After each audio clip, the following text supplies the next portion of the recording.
Mheshimiwa Rais, wewe ni muungwana. Na leo au naona hapa wote ni wazazi wa Profesa Kithure Kindiki. Hawa ndio walielea huyo kijana, wakampeleka kwa kanisa, akasoma, akawa profesa. Mtu mkarimu, muungwana, mchapakazi. Hawa leo ndio wanakopea huyu kijana yao. Wakwambie wewe ulimteua akakula kiapo, lakini leo umekuja kuchukua idhini ya hawa wazazi uende na kijana huyu afanyie Kenya kazi. Mnakubaliana? Asanteni. So tunakwambia fanya kazi na kijana. Wewe hujui kutega mitego. Wale wa mitego walienda.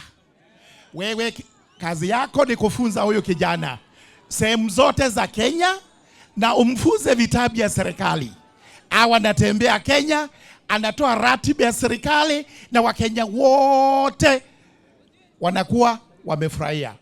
Hiyo ndio kazi yako.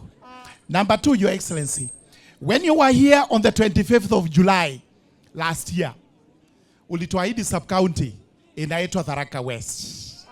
Leo hii, wacha tukurudishie shukrani kwa sababu tuko na sub-county mbele, pale Mukodhima na pale Tharaka West. Umetupatia hizo.